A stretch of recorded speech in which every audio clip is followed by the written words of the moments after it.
Hello बच्चों, तो आज हम लोग चैप्टर स्टार्ट करने जा रहे हैं स्केलर एंड वेक्टर। ठीक है, ये इतना इंपॉर्टेंट चैप्टर है कि इसके बिना भैया फिजिक्स हिलता ही नहीं है। समझ रहे हैं कि नहीं? आप आइदर 11th में पढ़ रहे हैं या 12th में पढ़ रहे हैं, बिना इसके काम नहीं चलने वाला। तो ये बहुत इंपॉर्टेंट चैप्टर है। ठीक है, तो इस चैप्टर को स्टार्ट करने से पहले थोड़ा सा पुराना क्विक रिव्यू ले लेते हैं कि भाई क्या क्या हम पहले पढ़ चुके हैं, जान चुके हैं। ठीक है, तो फटाफट देख लेते हैं कि भाई रिवाइज कर लेते हैं। हमने पढ़ा पिछले वाले चैप्टर में फिजिकल क्वांटिटीज़ क्या क्या होती हैं। ठीक है, जिसमें आपने पढ़ा था fundamental physical quantity and derived quantities. ठीक है रे, तो फंडामेंटल बेटा क्या होता है? तो जिन लोगों ने भाई पहला वीडियो नहीं देखा है वो प्लीज़ पहला वीडियो ज़रूर वॉच कर ले। फंडामेंटल जो बेस क्वांटिटीज़ होती हैं जो कि इंडिपेंडेंट होती हैं फ्रॉम अदर क्वांटिटीज़। ठीक है, जैसे mass, length, time, temperature, electric current, amount of substance and luminous intensity. ठीक है, फिर जो इनसे मिल करके बनी means the quantity which derive from the base quantities यानी fundamental quantities are known as derived quantities. तो ये क्या की बेटा, जैसे पहला इसमें दिया हुआ है speed, velocity, acceleration, momentum, force, work, power और बहुत सारे। ठीक है, अभी इसमें से कुछ ही हमने लिए हुए हैं जो भी 11th के आपके फर्स्ट पार्ट में यूज़ होने वाले हैं। बाकी है तो बहुत सारी डिराइव्ड क्वांटिटीज़ जितना आप फिजिक्स में जानते हो, जो भी नाम सुना है। ठीक है, अब क्या हुआ बेटा कि इन जो फिजिकल क्वांटिटीज़ में वापस से इनको कैटेगरी में डिवाइड करने की ज़रूरत पड़ी। क्यों ज़रूरत पड़ी इसको हम लोग समझते हैं। तो उन्हीं कैटेगरी का हमने नाम क्या दिया बेटा? These category is known as, इसी क्वांटिटी को हमने वापस से फिजिकल क्वांटिटीज़ को बोल दिया कि एक भाई हमारा स्केलर क्वांटिटी होगा। ठीक है बेटा, और दूसरा क्या होगा? Vector quantity. स्केलर मीन्स जिसमें सिर्फ और सिर्फ आप लोग जानते हैं भाई, बहुत पहले से पढ़ते आए कि मैग्नीट्यूड प्लस, भाई प्लस यहां पर नहीं बोले, ओनली मैग्नीट्यूड।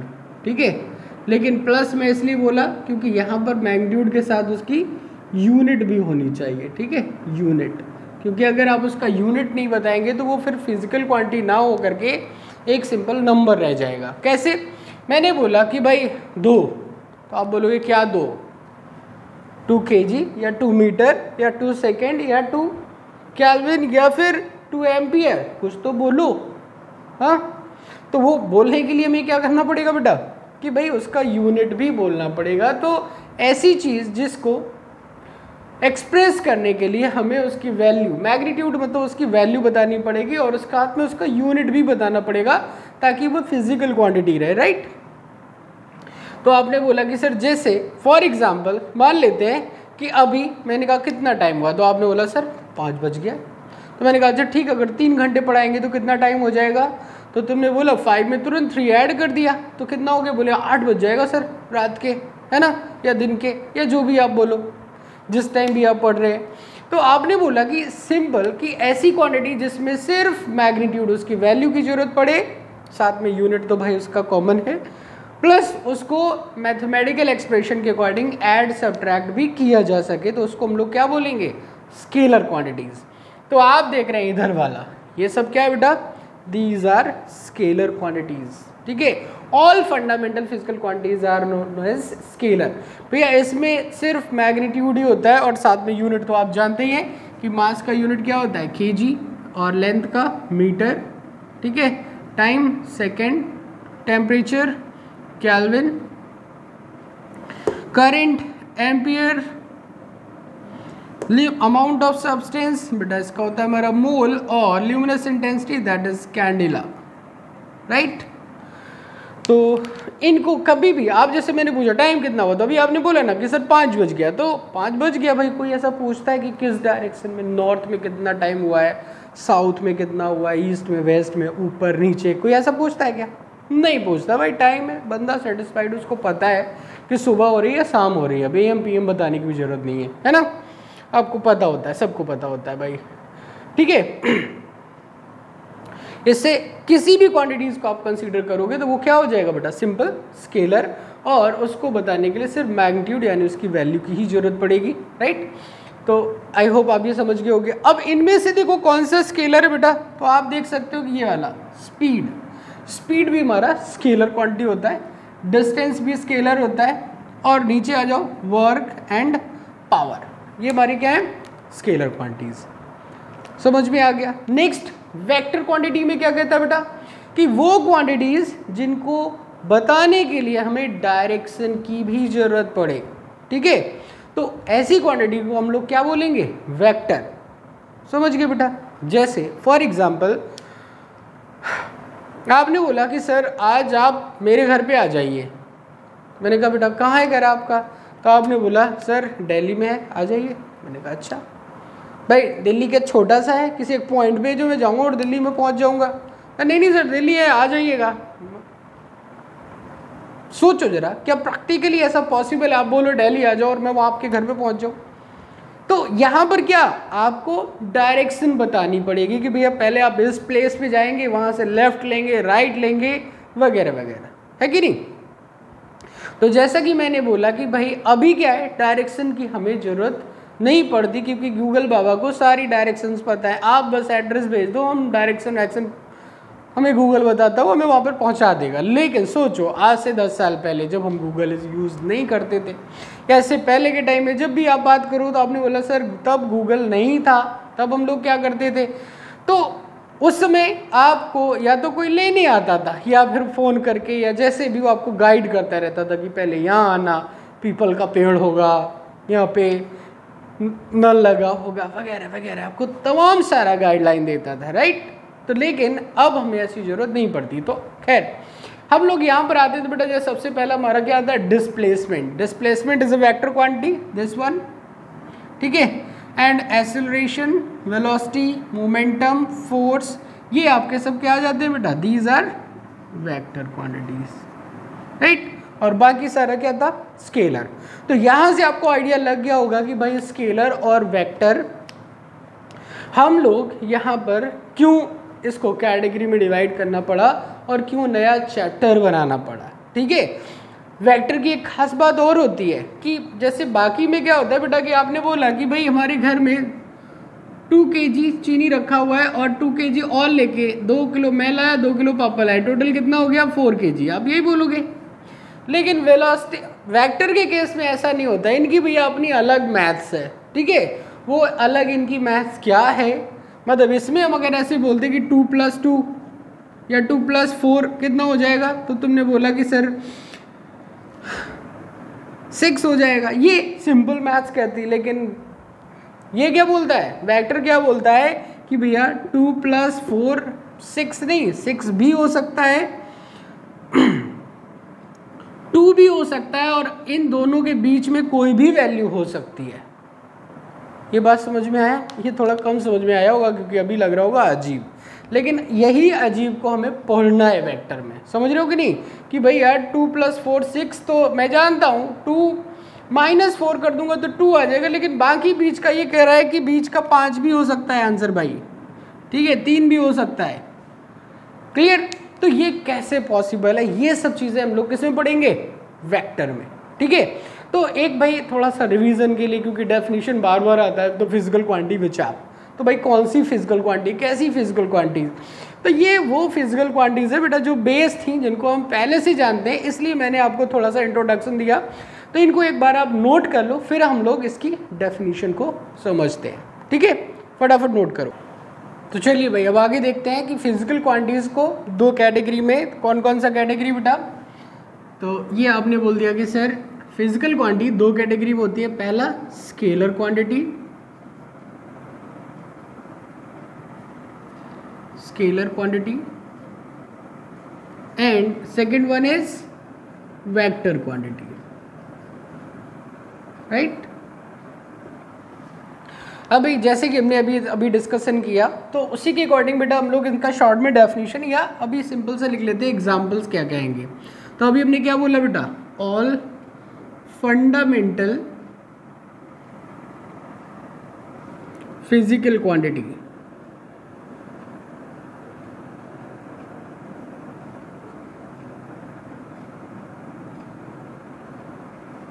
ठीक है। और इसके अलावा कौन सी भाई, तो ऑल फंडामेंटल में पूरे के पूरे 7 आ गए, mass, length, time, temperature, electric current, luminous intensity, amount of substance, सारे के सारे आ गए। उसके बाद क्या बेटा, तो आपने बोला नेक्स्ट डिस्टेंस, ठीक है, speed, work, energy, power, density, pressure, volume, ये थोड़े से और ऐड कर दिए, ठीक है, एटसेट्रा, ठीक है बेटा। तो दीज आर स्केलर क्वांटिटी। तो स्केलर में आपने बोला था कि set the physical quantity which have only magnitude, है ना। और वेक्टर में क्या हो जाएगा बेटा, तो इसके एग्जांपल में आपने बोल दिया कि सर इसमें मैग्नीट्यूड प्लस डायरेक्शन दो चीजें आ जाए, है ना। इसमें शॉर्ट में लिख देते हैं ओनली मैग्नीट्यूड, राइट। इसमें मैग्नीट्यूड प्लस डायरेक्शन। तो भाई इसके एग्जांपल्स क्या क्या होंगे, तो मैंने बोला बेटा सबसे पहला हमारा डिस्प्लेसमेंट, ठीक है, डिस्प्लेसमेंट, और इसी से जुड़ा हुआ क्या है, वेलोसिटी, मोमेंटम, एक्सेलरेशन, फोर्स। अब ये तो भाई अपना 9th 11th तक काम चल जाता है, जब 12th में जाएंगे तो क्या आ जाएगा, तो आप जानते हैं भाई एक और आ जाएगा 11th का ही टॉर्क, प्लस 12th वाले में से इलेक्ट्रिक फील्ड, मैग्नेटिक फील्ड, ठीक है, एटसेट्रा। एरिया भी, जैसे यहाँ पर वॉल्यूम है तो यहाँ पर एक एरिया भी आ जाता है कि भाई एरिया भी हमारा क्या बेटा, वेक्टर क्वांटिटीज है। तो बहुत सारी, लेकिन उनमें से कुछ जिन्हें हमें जनरली स्टडी करना होता है तो वो हमने यहाँ पर ले लिए हैं, ठीक है बेटा। तो दीज आर वेक्टर क्वांटिटीज। अब इसको हम लोग डेफिनेशन वाइज समझ लेते हैं, ठीक है बेटा। तो सबसे पहले क्या आता है, तो अभी एग्जांपल ऑलरेडी लिख दिए, तो नीचे सिर्फ डेफिनेशन लिख लेंगे भाई। तो हेडिंग डाल लीजिए स्केलर क्वांटिटी, ठीक है बेटा।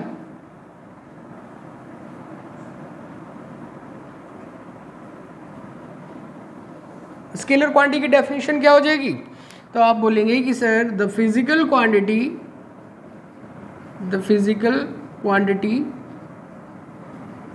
which have only magnitude to express them is called scalar quantity, right बेटा। तो ऊपर हमने काफ़ी डिटेल में इसके बारे में ऑलरेडी बात कर चुके हैं, तो यहाँ पर डेफिनेशन और वही एग्जांपल आप एज इट इज नीचे लिख सकते हैं जो ऊपर हमने दिए हुए हैं, ठीक है। तो ये अपना पहला डेफिनेशन हो गया। इसमें हमने एक और खास क्या बात बताई थी बेटा, कि उसमें सिर्फ उसकी मैग्नीट्यूड का मतलब क्या है, उसकी वैल्यू, है ना। और वैल्यू के साथ भाई उसका यूनिट भी होना चाहिए, क्योंकि बिना यूनिट के वो फिजिकल क्वांटिटी नहीं बन पाएगा, वरना उसे एक नंबर रह जाएगा, ठीक है। और जो बेसिक मैथमेटिक्स के एक्सप्रेशंस को फॉलो करे भाई, बेसिक मैथ्स। जैसे आपने बोला कि सर 2 + 3, लेकिन भाई ये नंबर होगा, याद रखना। तो क्या लिखेंगे, 2 kg + 3 kg, तो बराबर कितना हो गया, 5 kg। या फिर आपने बोला कि सर 2r + 3r, तो कितना हो जाएगा, 5r। तो ये नॉर्मल अलजेब्रा को फॉलो करता है, मीन्स जो आप बेसिक कैलकुलेशन में यूज़ करते हैं, ठीक है। अलजेब्रा कह लीजिए या सिर्फ नंबर सिस्टम कह लीजिए भाई, तो ये एज इट इज़ जो आप सिंपल वाला मैथ्स जानते हो, ठीक है। तो भाई फटाफट इसको नोट करो। अगला हमारा आता है vector quantity.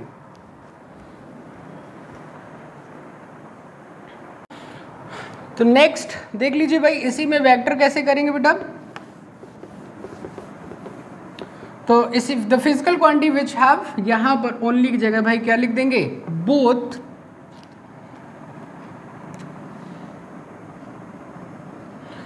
Magnitude and direction, ठीक है। यहाँ पर एक वर्ड और यूज हो जाएगा क्या, and direction, to express them is called vector quantity, ठीक है। तो इसको हम लोग यहाँ पर क्या कर देंगे, वेक्टर क्वांटिटी, राइट।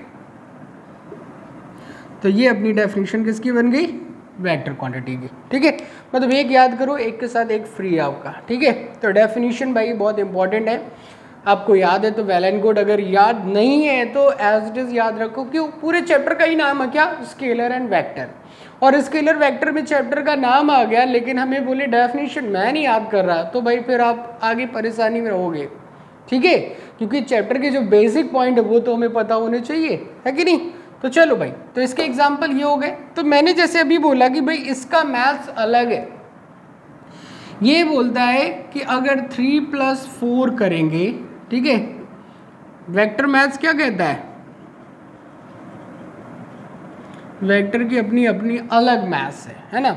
ये बोलता है कि 4+3 7 तो हो सकता है, लेकिन साथ में ये 1 भी हो सकता है, और 7 और 1 के बीच में, ठीक है, कोई भी नंबर आ सकता है, 6 हो सकता है, 5 हो सकता है, 4 हो सकता है, 3 हो सकता है, 2 हो सकता है, कोई भी नंबर बीच का आ सकता है। ये क्या कहता है, वेक्टर वाला मैथ्स। तो वेक्टर का क्या मैथ्स है भाई, अब इसको जानते हैं कि भाई कब 2 होगा, कब 1 होगा, कब 3, 4, 5, इस तरीके से वैल्यूज आएंगी, ठीक है। इसके बारे में हम लोग समझते हैं। तो इसमें एक पॉइंट हम लोग और ऐड कर लेते हैं भाई कि what is the vector quantity. ये डेफिनेशन बताओगे तो आपने एक पॉइंट और लिख लेना है कि एंड यहाँ पर आगे लिख लेंगे बेटा क्या, the quantity which must be satisfy, the quantity which must be satisfy triangle law property. अब ये ट्राइंगल लॉ क्या होता है इसको समझते हैं, ट्राइंगल लॉ प्रॉपर्टी, ठीक है। इसको समझते हैं थोड़ा सा, फिर आगे पूरा डिटेल में आएगा। तो यहाँ तक बात क्लियर हो गई बेटा, ठीक है। तो ये भाई हमारा हो गया स्केलर एंड वेक्टर का कॉन्सेप्ट। अब आगे बढ़ते हैं, इसके डेफिनेशन हो गई आपकी। तो चलो भाई समझते हैं ट्राइंगल लॉ प्रॉपर्टी क्या है, ठीक है। क्योंकि जैसे आपने बोला कि सर वेक्टर का मैथ्स ही अलग है, तो आप लोगों को थोड़ा सा अजीब लग रहा होगा, सर वेक्टर का मैथ्स अलग कैसे हो गया, है ना। तो उस वेक्टर की मैथ्स को समझने के लिए हमें ट्राइंगल लॉ समझना पड़ेगा, ठीक है। ट्राइंगल लॉ पे चलने से पहले थोड़ा सा एक मैं एग्जांपल आपको देता हूँ कि बेटा थोड़ा स्केलर वेक्टर को एक नए तरीके से देखते हैं कि भाई अगर ये आप हैं, ठीक है बेटा, और आप डेली अपने घर जाते हैं, लेकिन अगर आप लोग सभी लोग अपने अपने घर का रास्ता याद करो तो कैसा रहता है बेटा, पूरा का पूरा रैंडम रहता है, अजीब सा घूम फिर करके तब जा करके कहीं हम अपने घर पहुंचते हैं जा करके, राइट। तो ये जो पाथ हम लोग फॉलो करके जाते हैं, इसमें हमारी कई सारी जगह पे हमें डायरेक्शन अपनी चेंज करनी पड़ती है। तो बेटा ये वाला जो होता है इसको हम लोग क्या बोलते हैं, डिस्टेंस, ठीक है। The actual path covered by the body, जिस पाथ को आप फॉलो कर रहे हैं वो क्या है बेटा, डिस्टेंस है। और जब आपने बोला कि सर अब मुझे जल्दी से घर पहुंचना है, तो आप क्या करोगे, शॉर्टकट मारोगे, ठीक है। शॉर्टकट मतलब मिनिमम टाइम में पहुंचना है, तो भाई वो हमेशा कैसा रहेगा, स्ट्रेट पाथ रहेगा। और उस स्ट्रेट पाथ को हम लोग क्या बोल देते हैं बेटा, डिस्प्लेसमेंट, राइट। तो ऊपर वाला जहां पर डायरेक्शन कोई फिक्स नहीं थी उसको हमने क्या बोला है, स्केलर वाली कैटेगरी में डाला बेटा, और जिसमें एक डायरेक्शन फिक्स थी उसको हमने किस कैटेगरी में डाला, वेक्टर क्वांटिटी में डाला, ठीक है। तो नीचे वाला हमारा क्या बन गया, वेक्टर बन गया। तो आपको यहाँ से एक आइडिया लग गया होगा कि यार सिंपल सी बात है कि जहाँ पर डायरेक्शन एकदम एसेंशियल हो, जो उसके बिना काम नहीं चलेगा, तो वो क्या बोला जाएगा बेटा, वेक्टर। तो ये वाला नीचे वेक्टर। इसी की वजह से जैसे भी आपने जो एग्जाम्पल्स लिए थे कि मैं अगर इसी में टाइम से डिवाइड करूँ तो ये क्या बन गया बेटा, स्पीड। स्पीड भी आपका क्या था, स्केलर था। और यहाँ पर अगर टाइम से डिवाइड करूँ तो ये क्या बन जाएगा हमारा, वेलोसिटी। तो ये हमारा क्या बन गया बेटा, अगेन वेक्टर, क्योंकि भाई डायरेक्शन वाले में। इसी के साथ आप लिंक बोलते हो कि सर चेंज इन वेलोसिटी, तो अगला एसेलरेशन आ जाता है। ठीक है, तो एसेलरेशन भी हमारा क्या है बेटा, वेक्टर क्वांटिटी है, change in velocity upon time. फिर आ जाता है आपका मोमेंटम। मोमेंटम क्या होता है भाई, आपने बोला सर ये भी वेक्टर होता है, मास इनटू वेलोसिटी। ठीक है, और क्या आ जाता है, आपने बोला सर फोर्स, तो फोर्स भी हमारा वेक्टर में चला जाता है, तो फोर्स में आप बोलते हो सर मास इनटू एसेलरेशन। ठीक है, एंड ये आपका इस तरीके से, तो यहाँ से आपने देखा कि बेटा क्या चीज़, जहाँ पर डायरेक्शन आ गया वहाँ पर वो हमारा क्या होगा, वेक्टर बन ही जाएगा। ठीक है, इसको थोड़ा सुंदर बना देते हैं क्योंकि आप लोग काफ़ी स्मार्ट हैं। ठीक है, अगर कोई लड़की दिख रही तो भाई चलो इसी को लड़की बना देते हैं। ठीक है, अब जिसको जैसा अच्छा लगे वैसा कर लेना, जिसके बाल छोटे हो भाई छोटे कर लेना, बड़े हो तो बड़े कर लेना, लड़का लड़की। ठीक है, सिर्फ हेयर स्टाइल का फ़र्क है, बाकी कुछ नहीं। आजकल लड़के भी बड़े बड़े बाल कर लेते हैं, चलता है। ठीक है, तो अब देखो बेटा ट्राइंगल लॉ, यही इसी वाले कॉन्सेप्ट से समझेंगे हम लोग ट्राइंगल लॉ क्या होता है। ठीक है, तो ट्राइंगल के लिए हम लोग क्या करते हैं, थोड़ा सा एग्जांपल ले लेते हैं डायरेक्शन वाला, कि भाई आप डायरेक्शन जानते ही हैं ऑलरेडी कि ये ईस्ट होता है, ये वेस्ट, ये नॉर्थ और ये साउथ। जानते हो कि नहीं? बिल्कुल सर, बिल्कुल बचपन से यही तो जान रहा हूँ। अब ईस्ट में क्या, लेट अस सपोज कि कोई बंदा ईस्ट में जा रहा है 4 मीटर चल करके। ठीक है बेटा, और फिर वो नॉर्थ की तरफ टर्न ले रहा है, कितना गया, 3 मीटर। तो अगर हम लोग यहाँ पर बात करें कि डिस्टेंस कितना ट्रैवल किया, तो आप क्या बोलोगे कि सर सिंपल, डिस्टेंस तो स्केलर है, उसे कोई डायरेक्शन से लेना देना नहीं। 4 गया, 3 गया, तो टोटल कितना हो गया बेटा, 4 + 3 = 7 मीटर। ठीक है, लेकिन वही बात कि अगर ऐसे घर मोड़ करके तुम्हारा यहाँ पर क्लासेस चलती हैं और यहाँ पर आपका घर है, ठीक है, ये तेरा घर वो मेरा घर, ये घर बहुत दूर है, तो दूरी कम करने के लिए क्या किया जाए भाई, तुमने बोला सर शॉर्टकट मारा जाए। शॉर्टकट मारने में तो आप लोग बहुत माहिर होते हो, कामचोर टाइप के, है ना। कामचोर लोग हमेशा शॉर्टकट ढूंढते हैं, कुछ जुगाड़ मिल जाए, है ना। काफ़ी लोग मुस्कुरा रहे होंगे, यस सर मैं भी, लेकिन कामचोर नहीं हूँ, है ना। कुछ लोग अच्छे भी होते हैं, गुड। तो भाई यहाँ से आपने बोला सर ये शॉर्टकट। अच्छा ये बताओ, एक बंदा ऐसे जा रहा है तो 7 मीटर चलना पड़ रहा है, अब शॉर्टकट मारेगा तो कितना, तो आपने बोला अरे सर राइट एंगल ट्राइंगल। अच्छा जिसको अच्छा ना लग रहा हो, बाकी लगे कि नहीं, पाइथागोरस याद आ गया ना। तो ये वाला बेटा हमारा क्या बन जाएगा, डिस्प्लेसमेंट। तो यहाँ पर चूंकि डिस्प्लेसमेंट क्या होता है, इनिशियल एंड फाइनल पोजीशन के बीच का शॉर्टेस्ट पाथ। ठीक है, ये शॉर्टेस्ट नहीं होगा, तो डिस्प्लेसमेंट आपका कितना आ जाएगा, तो आपने बोला सर √ऑफ बेस का स्क्वायर यानी 4 स्क्वायर + 3 स्क्वायर। तो आप समझ गए होंगे कितना आ गया भाई, हाँ बिल्कुल 16 + 9 दैट इज √ऑफ 25 = 5 मीटर। तो आप देखा कि मैथ्स वाला भाई, अभी थोड़ी देर पहले मैंने बोला था कि वेक्टर वाले में 3 + 4 का मतलब 5 भी हो सकता है, लेकिन ये सिर्फ और सिर्फ वेक्टर में ही पॉसिबल है। तो आपको समझ में आ गया होगा ट्राइंगल लॉ का मतलब क्या है। ठीक है बेटा, तो ये कितना आ गया, 5 metre. So this is known as triangle law. पता चला ना वेक्टर का मैथ्स अलग कैसे है, क्लियर। तो थोड़ा सा ट्राइंगल को हम लोग फॉलो करेंगे, और हर बार इसी पूरे चैप्टर का भाई मतलब ये समझ लो कि ट्राइंगल ही है जो हमें सब कुछ बचाएगा। ठीक है, हर एक तरीके से, राइट, बिल्कुल बेटा। तो ये समझ में आ गया ट्राइंगल लो, पक्का। तो ये 4 मीटर, तो शॉर्टकट क्या गया 5 मीटर। तो आपको यहाँ से आइडिया लग गया होगा। तो और ये भी आपको पता चल गया कि भाई स्केलर और वेक्टर में बेसिक डिफरेंस क्या है। अब तुमने बोला सर अच्छा ये बताओ, ये तो आपने बता दिया 7 मीटर कब होगा, और 4 कब होगा, 6 कब होगा, 3 कब होगा, 1 कब होगा, 2 कब होगा, ये कब बताओगे। मैं कहा बेटा थोड़ा सा इंतजार करो, अभी हम लोग फिर इसका जनरल जो फॉर्म करेंगे। इसमें क्या होता है कि मान लो जैसे रास्ता अगर स्ट्रेट होता कि ये 4 मीटर और ये 3 मीटर स्ट्रेट होता, तो टोटल क्या बोल देते 7 मीटर। बोले सर यही शॉर्टकट, यही लॉन्ग कट है कि नहीं, जो भी ये सब यही है, तो उस केस में कितना आ जाता 7 मीटर आ जाता। लेकिन मैं यही बोलता कि अगर भाई मान लो कि एक बंदा गया 4 मीटर आगे चल करके और फिर 3 मीटर वापस लौट आया, तो अब कितना बचा ये वाला, तो आपने बोला सर 1 मीटर आ जाएगा, ठीक है ना, क्लियर। तो इसको भी हम लोग ट्राइंगल लॉ से समझेंगे लेकिन थोड़े समय बाद, क्लियर। तो आई होप आपको ये वाला समझ में आ गया होगा। तो फटाफट नोट कीजिए बेटा इसको, आगे बढ़ते हैं। इसी ट्राइंगल लॉ को थोड़ा सा एक बार फिर समझते हैं। वो गाना तो आप लोगों ने सुना होगा, वाई दिस कोलावेरी डी। हाँ, कोलावेरी हम लोगों को नहीं समझ में आया कि क्या कहना चाह रहे थे धनुष, लेकिन हम लोग यहाँ समझते हैं कि भाई कुछ ऐसा ही यहाँ पर भी डाउट आया, क्योंकि फंडामेंटल में आपने देखा था करंट क्या था बेटा, स्केलर क्वांटिटी था।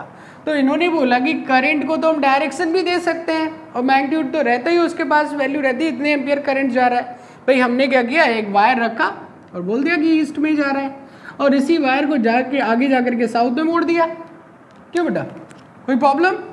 भाई इधर से बोले 4 एम्पियर करंट जा रही है, और यहाँ से मान लो कि एक और ऐसे वायर आ गया, इसका 3 एम्पियर करंट जा रहा है, ठीक है। तो अब ट्राइंगल लॉ के अकॉर्डिंग ये वाला कितना होना चाहिए, अभी आपने शॉर्टकट निकाला तो बेटा 5 एम्पियर आना चाहिए, ठीक है। लेकिन आता कितना है, ये आता है 7 एम्पियर। बोले सर 3 + 4, क्योंकि भाई इलेक्ट्रॉन मैटर है, मास है, वो आएगा तो पूरा ऐड हो जाएगा, ऐसा तो नहीं बीच में कुछ इलेक्ट्रॉन गायब हो जाएंगे, चार्ज गायब हो जाएगा। तो ये हमारा आता है 7 एम्पियर, ठीक है। लेकिन वेक्टर क्या कहता है कि 5 एम्पियर होना चाहिए, ठीक है बेटा। तो आप लोग वहां पर क्या समझाओगे कि बोलोगे yes this is a scalar quantity, answer में क्या लिखेंगे, this is a scalar quantity because it, मैं शॉर्ट में बस इतना लिख रहा हूं, इट डज नॉट सेटिस्फाई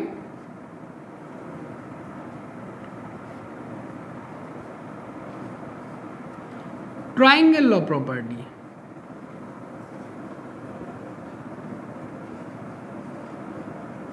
ठीक है बेटा, ये ट्राइंगल लॉ प्रॉपर्टी को सेटिस्फाई नहीं करता है, क्लियर।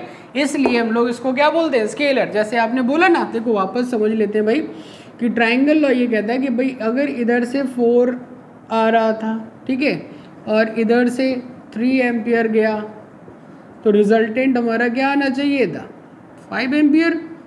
वेक्टर मैथ्स यही कहता है कि अगर करंट हमारा स्केलर होता, ठीक है, तो ये रिजल्टेंट हमारा कितना आना चाहिए था, 5 एम्पियर, ठीक है।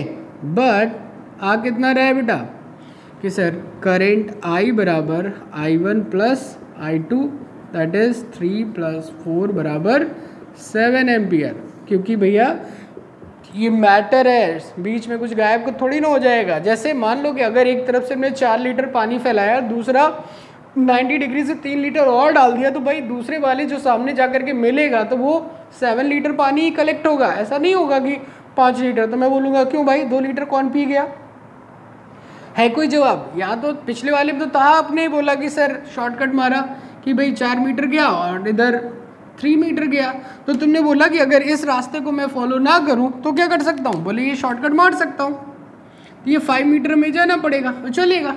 प्रैक्टिकली दिख रहा था कि हाँ सर मार सकता हूँ शॉर्टकट, लेकिन यहाँ पर ऐसा पॉसिबल नहीं है।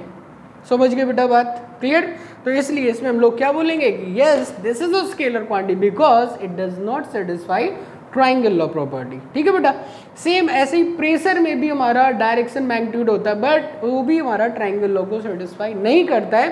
तो अगर आपको सेम ऐसी प्रॉब्लम में पूछता है कि pressure have both magnitude and direction, why it is a scalar, तो अगेन आप सिंपल वे में लिख दो क्या, sir it does not satisfy triangle law property, कि अगर किसी बॉडी में अलग अलग डायरेक्शन से प्रेशर एक्सर्ट कर रहा है तो उसका एल्जेब्रिक सम हो जाता है, सबको ऐड कर देते हैं टोटल, सिंपल, और कुछ नहीं होता है, वो भी ट्राइंगल लॉ को सेटिस्फाई नहीं करता है। मतलब अगर यहाँ बोलता 4 पास्कल 3 पास्कल, तो उस बॉडी के अंदर उस बॉडी के ऊपर टोटल 7 पास्कल लगता है, ना कि 5 पास्कल, ठीक है। Pascal is the unit of pressure. तो चलिए अब इसके आगे समझते हैं।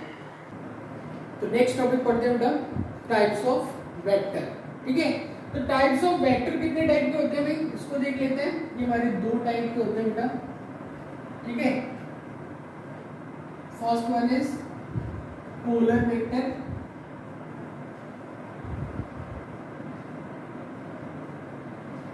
And second one is axial vector, ठीक है।